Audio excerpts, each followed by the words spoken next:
Good morning, everybody. It's great to be with you. Welcome to another edition of Friedman Adventures. A little bit different background for you here this morning.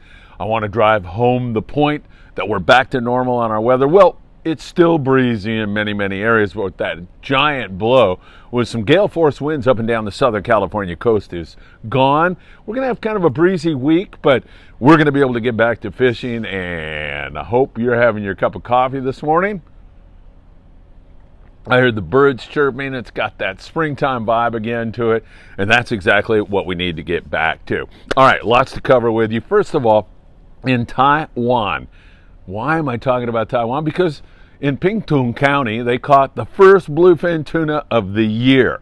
Now, not that I think too many of you are going fishing in Taiwan in the very near future, but there's just something really special about the brotherhood of fishermen. You know, when you travel around the world, you may not speak the language, you may not understand the culture, but when you're a fisherman, you look out and you see a guy fishing, you just feel like you've got something in common.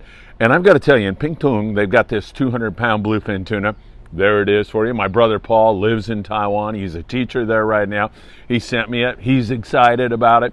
Everybody in Taiwan is excited about it.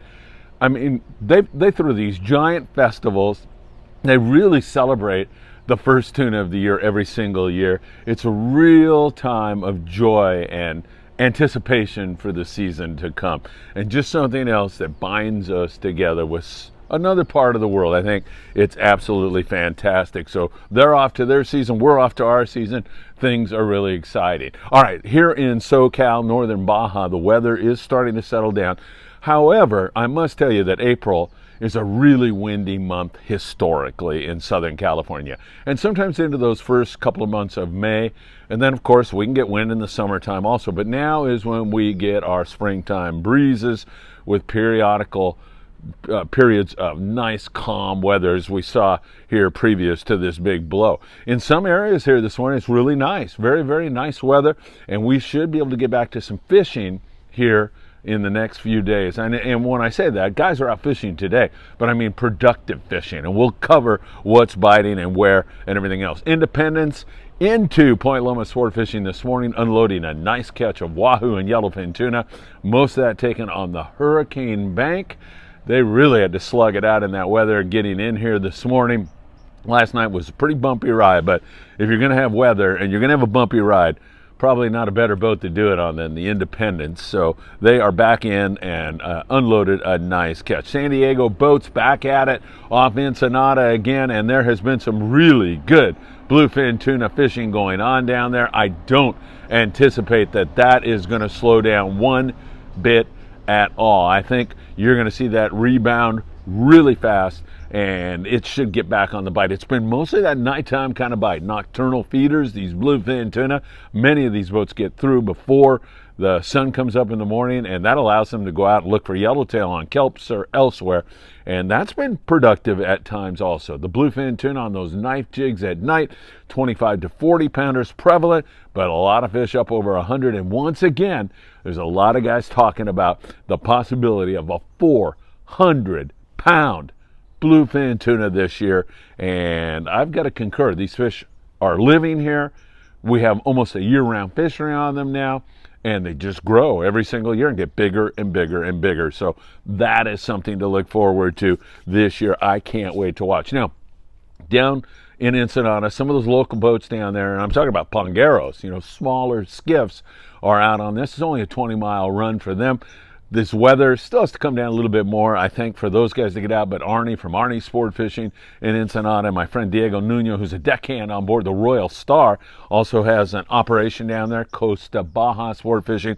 Those guys will be getting out on it real soon also. Man, that's good. Hope you're having your coffee too. So, as we move you up the coast, we take you from Ensenada. There in the San Diego area, local boats are catching some rockfish, a few calico bass. There is a smattering of barracuda starting to show up, and that is fantastic news. That barracuda is a sure sign that spring is kicking in. So are the calico bass. And the amount of anchovy that we're seeing in the local waters this year is definitely way above what we normally see, and that could be the magnet that sucks in some more migratory sand bass into many areas, as well as barracuda, and fingers crossed that this La Nina will produce some albacore this year. Also, I'll have my prediction later this week. Don't miss that. Remember, when I bet on black, just go red and you can't lose. All right, moving you up the coast again there, Dana Point area, Long Beach, San Pedro, all that zone there. A few more barracuda, a few more bass. We've taken a step backwards because we've had a subsequent drop in water temperature due to all that wind, but I think we're going to be just fine. That should rebound and get on the bite. And I get a feeling somebody's going to get a snap on the gar here pretty soon. I mean, a good snap on the barracuda. So don't forget, bring your surface irons when you're out there. Not a bad idea at all. I know Jeff over there at 540 Slingers Club, he'll be out there with his 10-foot rod ready to rock and roll. God, I tell you, I love catching barracuda on the iron. It is so much fun. And I hope we get a sustained bite on those critters this year. Those toothy critters are so much fun. If you take care of them, in other words, you make sure that they don't sit in the sun and just bake after you catch them. You do everything right, bleed them, and take good care of them. They are a really good eating fish. Really, really good. So hopefully we're going to get on that here very, very soon. Now, we get you up into the Channel Islands, and before all this wind, we were seeing some really good signals and signs on white sea bass. Really good sign on the sea bass up there. Some big halibut. Of course, now we're talking about another magnet, another draw into that area, and that is squid. Squid has been prevalent in the Channel Islands all year long. It was the epicenter, moving from Monterey from last year down to the Channel Islands. That's where they were getting the majority of the squid. And because that squid took up residence there, all the predators knew where to go for a good meal, moving down into that area, and that bite, that magnet, that draw will manifest itself in the coming days, weeks, and months. I think you're probably looking at another huge year for the Channel Islands on white sea bass and halibut and yellowtail. It's just inevitable with all that squid around. And those guys up there, they've had a lock on that bite, so that's looking really, really good. Ventura sport fishing getting back to some normal fishing here now, so they'll be out. That's great news. Once again, they have the half-day boats out of Ventura. You can fish those. You've got the California running out of there for half-day trips with Steve Virtue, and you also have the three-quarter-day Island Spirit. You can get out with them and catch some fish. And then, of course, Tucker on board the Endeavor. That should be really, really good. So there it is. It looks really, really good to me once this weather calms down, which it is doing right now.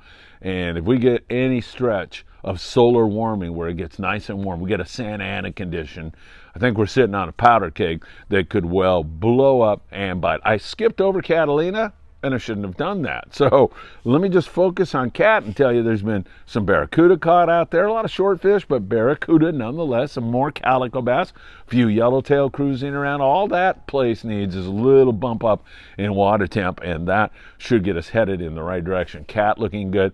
Coronado Islands, we had yellow zooming around there. No big catches, but that looms as a great possibility here very, very soon. And throughout that whole region, we have the rockfish to fall back on, the whitefish to fall back on, the sheep's head to fall back on, to provide some excellent table fare for all of you. All right. By the way, I walked on board the Amigo last night, checked it out. Of course, they've got new engines in there. They've completely redone the galley. It's not finished yet, but man, that galley is looking good on the Amigo. Can't wait. Our first trip, June the 15th, when the sea bass bite, or the sea bass limit, goes from 1 fish to 3 fish.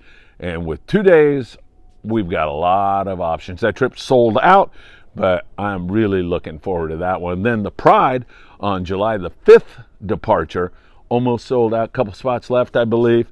That's going to be a great trip also. We've got so many great trips lined up for you. If you want the complete schedule, just send me a text and I'll send you the list.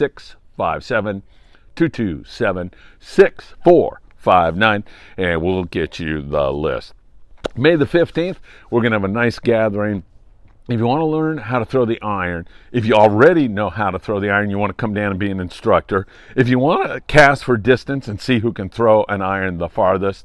If you're a novice, you've never done it, you want to bring the kids down, Sunday, May the 15th, is made for you at Long Beach Marine Stadium, right near the Lifeguard Museum.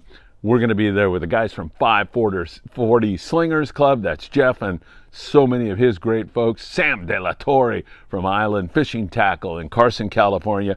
And we're going to have a hands-on workshop on how to throw the iron. You will get better at it. You will learn a lot. If you just want to come down and have a cup of coffee, I'm there. I can't wait to meet you. You have questions about our charters, our podcast, anything, just come on down. Make it a fun morning, 8 to 11 a.m.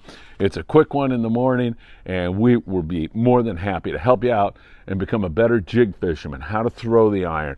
Bring your favorite iron down, and we'll toss it out and see how it swims and what velocity is best to retrieve that iron to get a bite. And we'll go through all of that with you. That should be really, really fun. So that is Sunday, May 15th, Long Beach Marine Stadium. Just show up.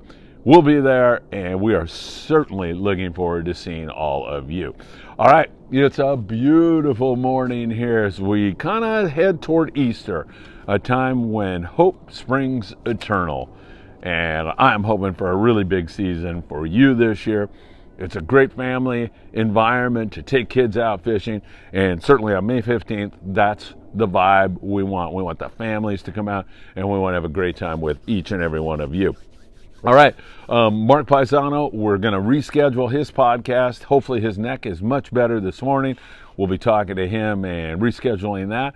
And, of course, we've got so many other great podcasts heading your way. So, weather getting back to normal. It looks like springtime. I wish you a lovely Wednesday. And if there's anything that pops up or something happens, we'll be back later today. Have a great day, and thanks so much again for checking in with us.